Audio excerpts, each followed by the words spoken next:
우리 중에 어떤 성도가 한 분 왔는데 그렇게 자기중심적이고 삐지기를 잘한다고 해봐요. 믿음이 어린아이와 같아서 그렇겠죠. 그럼 우리는 어떡하죠? 어떻게든 그 사람 비위를 맞추려고 노력을 하고 어르고 달래고 어떻게든 교회에 나와야 된다고 그러고 이렇게 하겠죠. 그 사람의 비위를 맞추면서 우리는 많은 것을 이제 양보해야 합니다. 내가 참아야 되고 내가 양보하고 내가 그래도 보살피고 이렇게 하는 거죠. 누가 누구에게 불만이 있거든 서로 용납하여 피차 용서하되. 세 사람의 삶을 말씀하신 거죠. 주목해야 될 것은 서로 용납하여 이렇게 서로 용납하라고 되어 있어요. 그런데 한쪽이 전혀 그럴 자세가 안 돼 있어요. 피차 용납하고 피차 용서해야 되는데 한쪽이 전혀 그런 자세가 안 돼 있어요. 그러면 다른 한쪽이 많이 희생해야 되죠. 많이 참고 많이 양보하고 그래 알았어 해줘야 되죠. 그게 쌓이고 쌓이면 이제 그 사람도 많이 이제 피곤하고 힘들어지는 좀. 규모가 작은 교회일수록 이런 경우가 많아요. 어떻게든 그 교인을 붙들어야 되니까 그냥 어르고 달래고 비유 다 맞춰주고 그렇게 해서 이제 어떻게든 붙잡아 보려고 하는 거죠. 그러면 그 사람은 또 그런 환경을 이용해 먹는 사람들이 있어요. 그래 나 그럼 교회 떠나버릴 거야? 교회 옮겨버릴 거야? 그걸로 이협해서 자기가 원하는 것을 자기 대우를 다 받으려고 이제 그런 사람도 존재하는 거죠. 가정에서요. 가족 중 한 사람이 성질이 못됐어요. 그러면 가족이 어떻게든 가정의 평화를 유지하려고 그 사람의 비위를 맞추죠. 가족 전체가 그 사람의 눈치를 보고 어떻게든 비위를 맞추죠. 여러분 성질이 없는 사람은 없어요. 다 누구나가 자기 성질이 다 있어요. 그러나 평강을 위해서 참는 거죠. 성질대로 하면 안 되잖아요. 그래서 평강을 위해서 참는 거죠. 15절에요. 그리스도의 평강이 너희 마음을 주장하게 하라. 그리스도의 평강이 우리를 다스리게 하라고 그랬죠. 너희는 평강을 위하여 한 몸으로 부름을 받았으니. 평강을 위하여 한 몸으로 부름 받았으니까 힘들어도 참고 어려워도 좀 참고 좀 성질 못된 상대가 내 앞에 두고 내 앞에 있어도 감사하는 자가 되라 했으니까 우리 예수님을 힘입어서 하나님 앞에 감사하고 우리는 그렇게 살아야 되는 거거든요. 한쪽이 나를 힘들게 할지라도 참고 감사하고 그렇게 살아야 되죠. 그러나 평강을 추구해야 한다고 해서 그 성질이 못된 사람을 중심으로 어떻게든 비위를 맞춰가면서 평강을 유지해야 되는 것 그것은 아니에요. 이것은 자칫 잘못하면 우리의 삶을 무질서함으로 이끌어가는 거죠. 그래서 목소리 큰 사람이 이기는 세상, 원칙도 없고 질서도 없고 그냥 목소리 크고 성질 나쁜 사람 어떻게든 그 사람 비위를 맞춰야 평화가 유지되니까 그러면 그 사람이 주도하는 세상이 돼버리잖아요. 교회에서나 가정에서나 야야야 또 저런다 야 빨리 원하는 거 들어줘 안 그러면 야 복잡해져 안 그러면 야 시끄러워져 야 해줘버려 그래야 교회가 평안하지 그래야 가정이 평안하지. 이렇게 되면 잠깐은 평화로울 수 있을지 몰라도 무질서해져 버리잖아요. 목소리 큰 사람이 이기는 세상이 되는 거죠. 평강을 추구하는 것이요 무질서를 추구하는 것은 아니에요. 평강이란 질서 안에 존재하는 거죠. 쉽게 이야기하면 여러분 우리가 교통 질서를 다 잘 지킬 때 이 운전하고 살아가는 삶이 평안한 거죠. 그렇잖아요. 그 질서를 누군가가 어기니까 문제가 생기는 거거든요. 평강이란 질서를 지키는 것, 서로에게 주어진 약속과 룰을 지킬 때 평화가 유지되는 거거든요. 지금 골로새서에서 세 사람의 삶을 말씀하셔요. 음란과 부정과 사욕과 악한 정욕과 분함과 노여움과 악의와 비방들은 벗어버려야 되는 그 옛사람의 방식이다. 긍휼과 자비와 겸손과 온유와 오래 참음을 옷 입어야 된다. 서로 용납하고 용서하고 거기에 사랑을 더하고 그리스도의 평강이 너희를 다스리도록 해야 된다. 지금 세 사람의 삶을 이야기하고 있죠. 그리고 본문의 말씀이거든요. 18절에 아내들아 남편에게 복종하라. 20절에 자녀들아 모든 일에 부모에게 순종하라.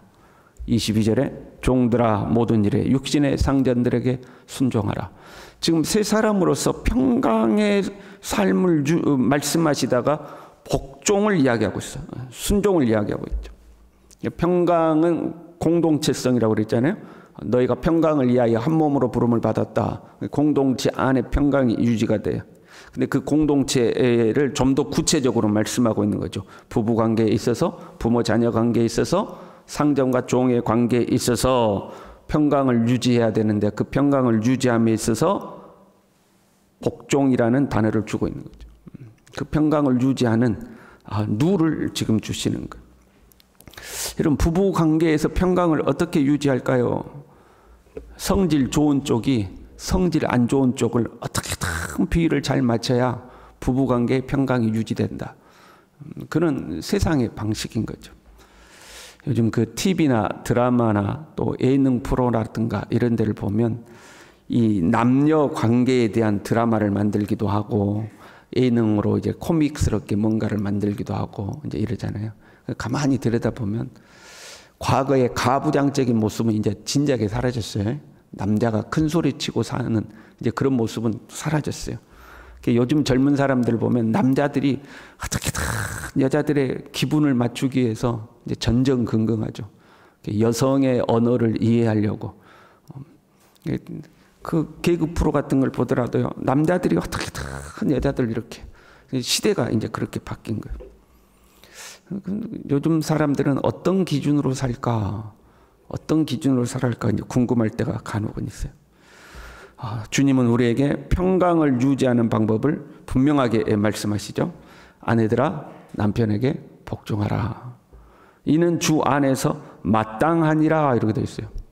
아내들이 남편에게 복종하는 것이 마땅하다. 마땅하다라는 것은 당위성이죠. 하나님이 정해놓은 룰이라는 거예요. 그것이 하나님이 정해놓은 질서라는 의미죠. 여러분, 해는 왜 동쪽에서 떠서 서쪽으로 져요?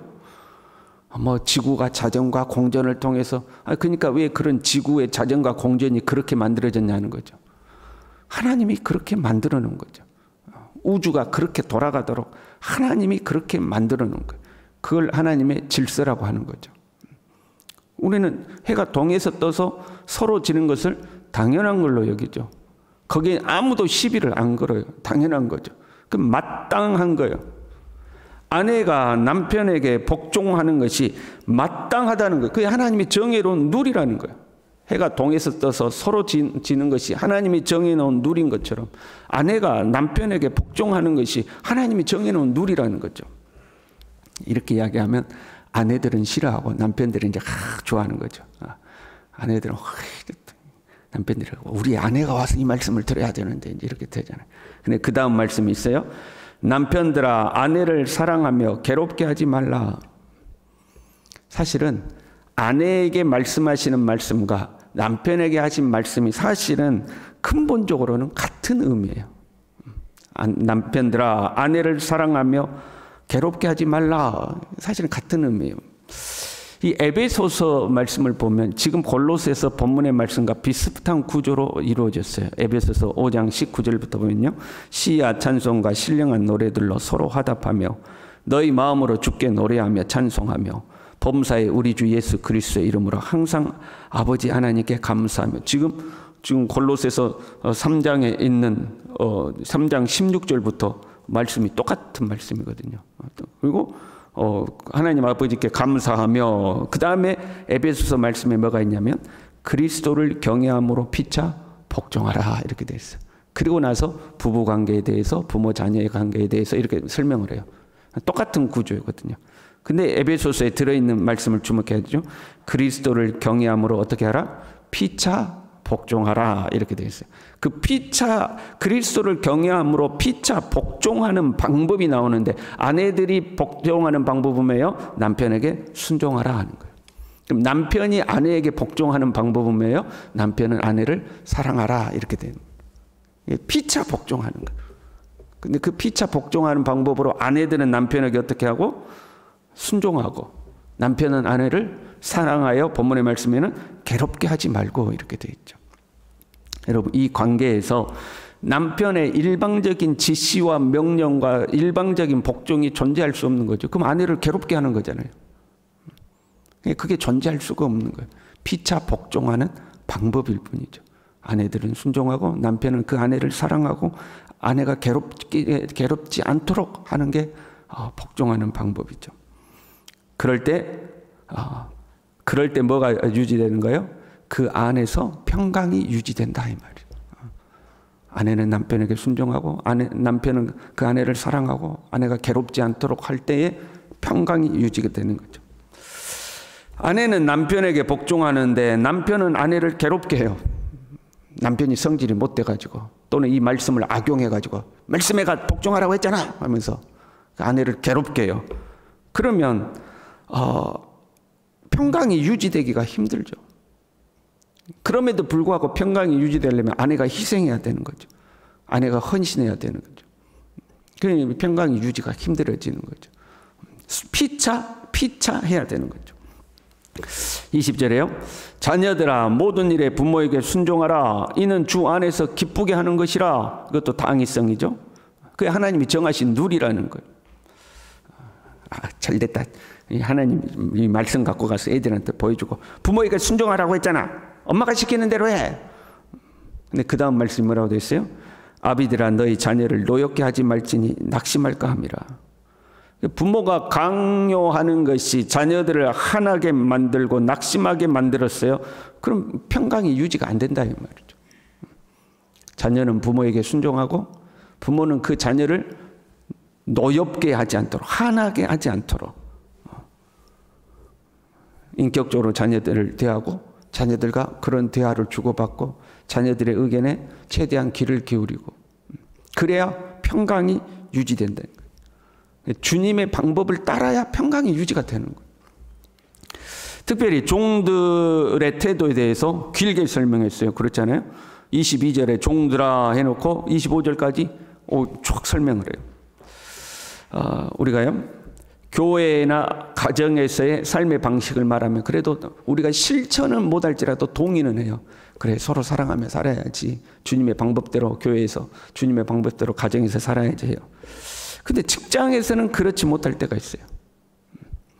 직장은 사랑의 공동체도 믿음의 공동체도 아니고 직장은 돈 벌러 가는 곳이라고 생각하기 때문에 그래요. 그런데 직장에서 상전을 대하는 태도에 있어서도요. 무슨 일을 하든지 마음을 다하여 죽게 하듯 하고 사람에게 하지 말라. 이것이 크리스찬의 삶의 태도예요. 내 직장에 가서도 상전에게 순종하고 내가 맡은 일이 무엇이든지 죽게 하듯 하라는 거예요. 그냥 사장님 보는 데서만 눈가림으로만 하지 말고 주님 앞에서 내가 주님을 섬기듯이 일을 하라는 거죠. 아니 회사에서 나를 부당하게 대하는데 내가 뭐 그렇게까지 해야 됩니까? 24절에요. 이는 기업의 상을 주께 받을 줄 아나니 너희는 주 그리스도를 섬기느니라. 나 회사에 돈 벌러 갔는데 회사에 나는 돈 벌러 갔는데 주님은 뭐라고 그래요? 너희는 주 그리스도를 섬기느니라. 직장에서의 삶도 주님을 섬기는 삶이라는 거예요. 직장과 나의 관계가 아니라 사장과 나의 관계가 아니라 주님과의 관계를 말씀하고 네가 직장에서 일하는 거 그것도 주님과의 관계야. 너 직장에서 돈 버는 거 그거 주님을 섬기는 거야. 네가 맡은 일이 무엇이든지 주님 섬기듯이 해야 돼 하고 말씀하시는 거죠. 물론 상전들에게도 그렇게 말씀하셔요. 너희에게도 하늘의 상전이 계심을 알지어다. 너희가 너희의 종을 대하는 것이 종과 너의 관계가 아니다. 하나님과 너의 관계다. 너의 상전 되시는 하나님께서 하나님 앞에서 네가 어떻게 살아가야 할지를 잘 생각해라. 직장에서의 관계도 종이 되었던 종업원이 되었던 사장이 되었던 다 하나님과 관계라는 거죠. 하나님 앞에 사는 거예요. 우리는요 교회에서나 가정에서나 직장에서나 어디에서든지 하나님과의 관계 속에서 살아가고 있음을 명심해야 돼요. 그래서 우리는 하나님의 택하사 거룩하고 사랑받는 자처럼 새 사람으로서의 삶을 살아야 돼. 서로 용납하고 용서하고 거기에 사랑을 더하고 그리스도의 평강이 우리를 다스리도록 하고 주님의 방법대로 가정에서도 주님의 방법대로 부부관계 그 주님의 방법대로, 자녀를 대할 때도 주님의 방법대로, 직장에서도 주님의 방법대로 그 주님의 질서 안에서 순종하며 피차 복종하고 살아갈, 그때에 주님이 우리에게 평강의 평강을 더하실 줄로 믿습니다. 그때 주님의 평강이 우리 공동체 안에 유지되는 것. 저와 여러분이 주님의 방법대로 살아갈 수 있기를 바랍니다. 기도하겠습니다. 하나님 아버지, 목소리 큰 사람이 이기는 세상, 성질 고약한 사람이 자기 주장을 관철하는 세상이 아니라 하나님의 방법대로 피차 복종하며 하나님이 내게 명하시는 대로 내가 순종하여 살아서 가정에도 평강이 있고 교회에도 평강이 있고 내가 일하는 직장에도 평강이 있는, 나의 모든 삶에 그리스도의 평강이 넘쳐나는 하나님의 사람들이 될 수 있도록 우리 모두를 붙들어 주시옵소서. 예수님의 이름으로 기도 올리옵나이다. 아멘.